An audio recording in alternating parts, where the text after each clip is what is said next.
A ideia aqui foi atualizar os contos desse artista, desse grande autor dinamarquês que soube como ninguém lidar com o universo infantil. Na entrada da biblioteca havia uma instalação com muitas flores e com os livros que podiam ser consultados pelo público. Os visitantes eram convidados a seguir algumas pistas com perguntas que conduziam às histórias. Uma pista, por exemplo, falava sobre a pele sensível de uma princesa e levava a uma caminha de madeira, toda recoberta por botões, com 20 colchonetes e uma ervilha colocada embaixo. Como vocês podem imaginar, trata-se da história da princesa Ervilha. Valentia de um rapaz de uma perna só conduz a história do nosso querido soldadinho de chumbo. A instalação era bem pequena, tratava-se apenas de uma mesinha de cabeceira com um candelabro, um porta-retrato com a foto do soldado e uma caixinha de música com uma bailarina e um coração.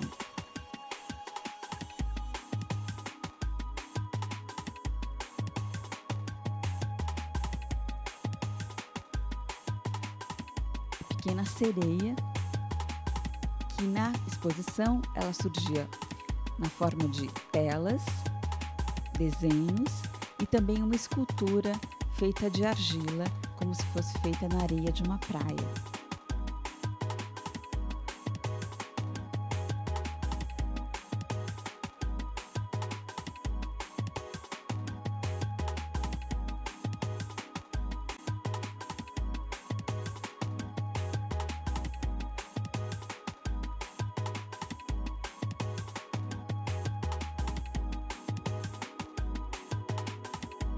Essa história se chama Rainha da Neve e foi representada na exposição por alguns objetos de parede,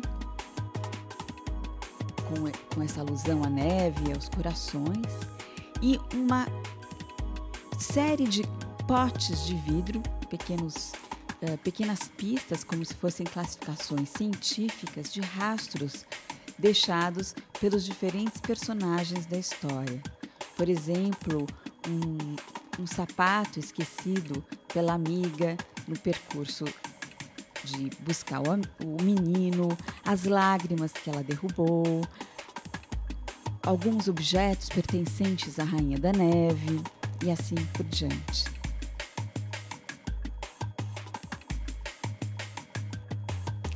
Outra história que é bastante triste é a história da pequena vendedora de fósforos, que é uma história representada na exposição por algumas caixas de luz, 3 caixas de luz que apagam e acendem, aludindo aos 3 fósforos riscados pela menina que tenta se aquecer numa noite muito gelada, que surgiam como instalações de arte contemporânea.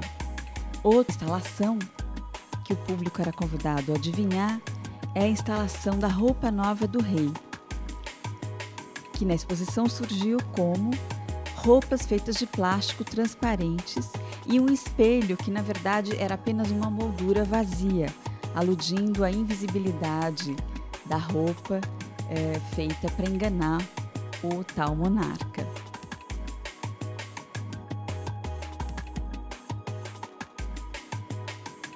A gente também tinha na exposição a história, que é provavelmente a mais conhecida, de Andersen, que é a história do Patinho Feio. Nesse caso, a história era representada por uma mesa, como se fosse uma mesa de festa infantil, com acessórios que lembram então a decoração de festa e vários patinhos de plástico desses que são colocados em banheiras de criança. Já a história da Polegarzinha estava alocada numa série de caixinhas de madeira, todas empilhadas, e dentro dos espaços das caixinhas foram criados pequenos cenários com bonequinhos, pedaços de pano, pedaços de pequenos objetos, representando cenas dessa história. Também havia alguns desenhos e algumas pinturas de artistas diferentes. A exposição procurou transformar o espaço da biblioteca num espaço lúdico, em que o visitante poderia olhar, se deparar com uma potência de atualidade nas histórias, ilustradas com as instalações feitas pelos artistas contemporâneos, e também interagir com essas histórias, tanto pelo passeio que eles podiam fazer pela exposição, quanto pelas cartinhas que os visitantes eram convidados a mandar para o Andersen e colocar dentro de um pote de histórias que depois puderam ser lidos e discutidos em grupo. Esse é um exemplo de uma exposição que dá a ideia de como uma interferência, por mais simples que seja, pode dar nova vida, uma nova roupagem à produção literária de um autor muito importante, criando assim vínculos interdisciplinares para as histórias.